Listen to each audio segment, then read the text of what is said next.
رحلة لإسرائيل جماعية كلنا مع ياسر. هات ياسر يا ياسر ياسر.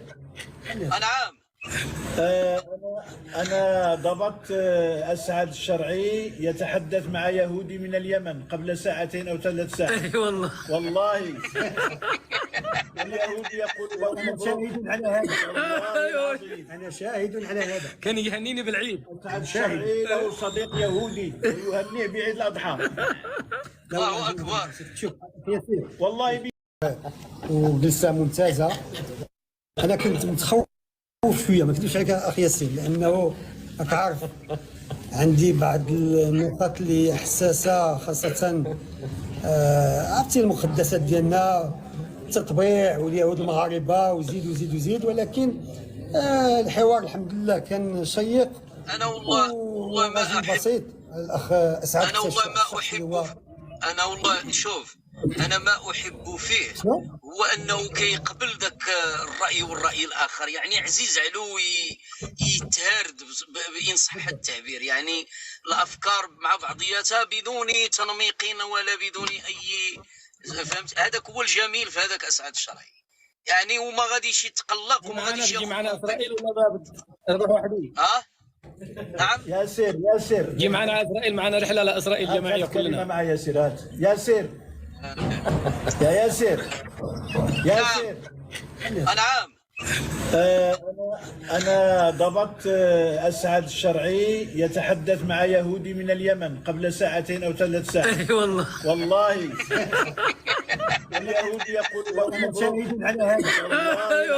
أنا شاهد على هذا. كان يهنيني بالعيد. أسعد الشرعي له صديق يهودي ويهنيه بعيد الأضحى. الله أكبر. شوف ياسر والله بجد، والله العظيم. أخي ياسر اسمع. الله يبارك. وهذه على مال فين كاين. نعم. أنا فسرت الأخ أسعد بأنه قضية اليهود المغاربة هي قضية بالنسبة للمغرب قضية عريقة وتاريخية، وعندنا واحد الجذور، والمجتمع المغربي هو مجتمع مخالف تماما للمجتمعات العربية الأخرى، لأنه أعطيته مثل. احنا عندنا عائلات اللي عندهم نفس الأسماء، عائلات يهودية ومسلمة نفس الأسماء، باش تعرف العمق ديال العلاقات بين اليهود والمسلمين في المغرب. عطيتو امثله ديال العائله القباج والسقلي وعائله الكوهن وعائله بن حيون، هذو كلها عائلات ابناء العم عندهم قسم يهودي وقسم فيهم مسلم، وتعايشوا منذ زمان في نفس المدن في نفس الاحياء، وبعض بعض الاحيان في نفس البيوت، وتعايشوا بواحد الحمد لله على مستوى. فلهذا فسرت الاخ اسعد بانه احنا القضيه الفلسطينيه هي قضيه ثابته، وحنا مع الاخوان الفلسطينيين، وحنا ضد الاحتلال الاسرائيلي لفلسطين، لانه هذوك اخواننا في الدين. ولكن اليهود المغاربه هم من ابناء الوطن ديالنا، هم جزء من الوطن ديالنا ولا يتجزأ عن الوطن ديالنا، وتندافعوا عليهم كما ندافعوا على كل مواطن. بالدارجه كنقولوا نزيق. عرفتي شنو هي نزيق؟ نزق علاش نزيق؟ كل نيت نزق. هو النزيق راه هو الاسعد الشرعي. شوف بغيتك تطلع لنا ابي طالب الموريتاني، راه موجود وغايت خليني نطلع غادي. سيدي أسعد، يا حبوب سيدي ياسين تبارك الله عليك. تحياتي العزيز. تحياتي العزيز، الله يكرمك. إذا ينقصنا إلا العزيز معنا هنا.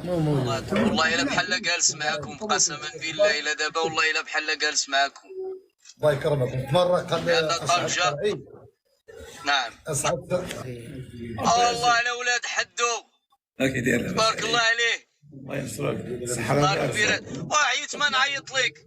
اتصلت بيك وانت ما جاوبتيني. اتصلت بيك انا عيت ما نعيط، خلاوها في العيوط. عيت ما نعيط واش انت ميت. الله يكرمك. يلا ياسر نراك على خير. خلاوها في العيوط. عيت ما نعيط واش انت ميت.